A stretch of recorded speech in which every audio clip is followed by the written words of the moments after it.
Tenemos una figura dada por la planta y el perfil y nos piden calcular el alzado.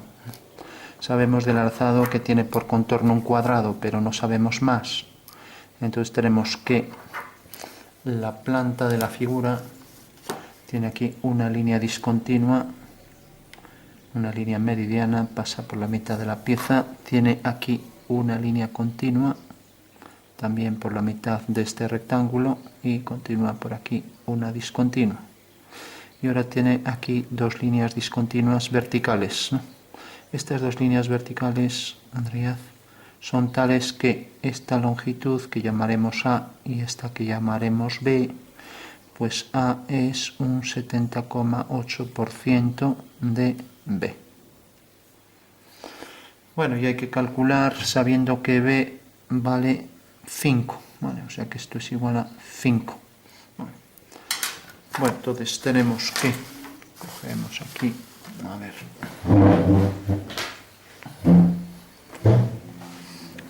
tenemos entonces que 70,8 es a 100, o sea, esto es a 100, como tenemos que A es a esto, A es a 5. Entonces 5 por 70,8, quitamos esto, partido por 100, y esto es 5 por 70,8 partido por 100, es 3,54. Ahora ya sabemos que A es igual a 3,54 cuando B vale 5. Bueno, y este número es clave en algo que vamos a ver ahora, pero terminamos, tenemos la planta y ahora el alzado es igual, pero girado esto de manera que esta línea venga a parar aquí. O sea que hacemos un giro de 90 grados y tenemos entonces esa línea por aquí también, meridiana continua, luego discontinua, o ahora aquí la vertical, esto llega hasta la mitad. Y ahora tenemos aquí, pues estas también giran 90, todo gira 90 grados y también un 70,8%. Esto es un 70,8 de esto. Vale. Bueno, se pide calcular lo primero el alzado y luego la perspectiva. Bueno, este ejercicio tiene infinitas soluciones. Vamos a dibujar el hexágono regular. Para hacer la perspectiva de esto, como son 3 cuadrados, va a ser por contorno un cubo. Aquí lo tenemos. Y ya podemos dibujar aquí, entonces, esta forma de rombo y esta otra forma de rombo. Bueno, pues este será el cubo y una solución pasará por lo siguiente. A ver si podemos hacer una circunferencia inscrita aquí en perspectiva. Bueno, pues la solución es necesariamente la figura termina aquí, eso quiere decir que es una ranura y las ranuras suelen ser de tangencia, y si no es de tangencia es una forma poligonal, sería otra solución, ¿no? Pero sabemos que concluye aquí. Y ahora vemos que también concluye aquí. Eso quiere decir que lo que tenemos aquí en la mitad se repetirá tal y como vemos ahí, pero al ser discontinuo, lo que aquí está arriba, aquí está abajo. Entonces, una posible solución ya inmediata sería dibujar aquí la circunferencia tangente a las caras, pero cogiendo aquí el eje mayor de la elipse, y tenemos entonces la curva continua elíptica tangente aquí, y que llegará hasta la mitad, con lo cual tenemos aquí un semicilindro, ¿no? El semicilindro, al ser tangente en esta cara y en esta cara, y va a llegar hasta la mitad del cubo internamente, ¿no? Por lo tanto deja ahí una línea que es línea de contacto o de tangencia, ¿no? Eso quiere decir que esa superficie cilíndrica, nos la imaginamos desplazada, nos quedamos solo con la mitad del cilindro, entonces tenemos aquí esta mitad a 45 grados y tenemos ya entonces la solución a la mitad del ejercicio. La otra mitad será el otro trozo de cilindro desplazado, o sea que quedará por aquí así. O sea que si al cubo le quitamos este fragmento de cilindro y ahora le quitamos a partir de la mitad del cilindro este otro por debajo, pues tendremos ya la solución. Entonces nos imaginamos aquí el cilindro y aquí el otro cilindro que viene por aquí y que tocará aquí detrás donde termina este, ¿vale? O sea, bajo otra perspectiva tendríamos el cilindro y ahora el otro cilindro por aquí, así. Bueno, el otro, lo que queda del cilindro de este lado, o sea, dos semicilindros. En realidad es el mismo, pero aquí nos quedamos con la mitad y aquí por. Y este es el hueco que genera en el cubo. Entonces, si nos fijamos, esta línea es la que se proyecta aquí con una discontinua. Esta línea también se proyecta aquí con una discontinua. Y entonces, siguiendo esta dirección, vamos a hacer también las líneas del cubo. Entonces, esto será una discontinua. Esto será otra discontinua hasta este vértice, ya que estamos en axonometría isométrica. Y esto será otra línea discontinua. Bueno, pues ya tenemos ahí la figura. Y para concluir, pues también esto que aparece aquí, ahora aparece aquí del otro lado. Entonces cogemos la misma elipse, semielipse, para ser más exactos, será una semielipse tangente. Otra vez cogemos el eje mayor de la elipse que pasa por los vértices del cuadrado. Toca aquí, en este punto toca aquí y hacemos la semielipse, pero esta vez con líneas discontinuas, ya que está en la otra cara. Y por tanto la diagonal del cuadrado viene por aquí con discontinuas. Vale. Entonces tenemos la otra semielipse, el contorno del cilindro quedará por aquí hasta el final y lo mismo aquí abajo, siguiendo la dirección de esta línea. Vale, entonces tenemos este cilindro, llega hasta la mitad y entonces aquí tendremos esta semielipse, ¿no? O sea, esta semielipse y luego tendremos la semielipse de abajo.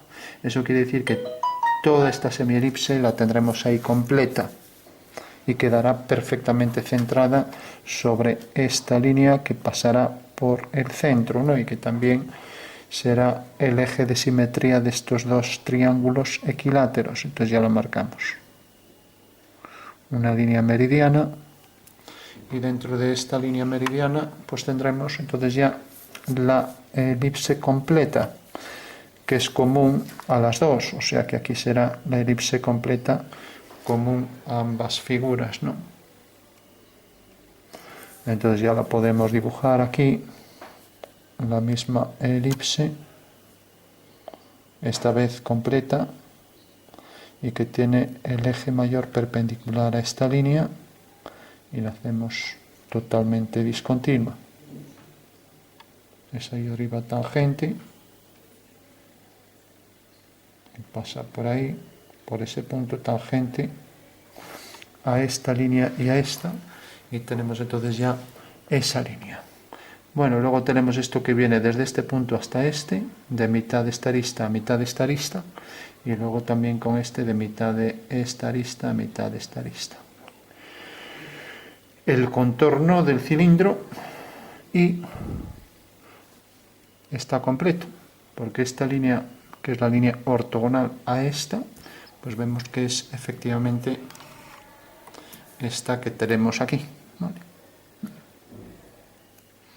Bueno, pues esa será la perspectiva axonométrica isométrica. Y si proyectamos esto en un alzado, entonces tendremos la proyección de esa figura. Lo vamos a poner aquí. Pues tenemos aquí estas dos líneas. La proyección en perspectiva la ponemos. Hacemos la representación entonces de esta elipse que veníamos cogiendo, que era tangente. Y tendremos la elipse completa hasta la mitad. Hasta aquí tendremos la elipse tangente. A ver, vamos a coger esta mejor. Hasta aquí tendremos la, o incluso esta, a ver, el bolígrafo, debimos ver el número que teníamos.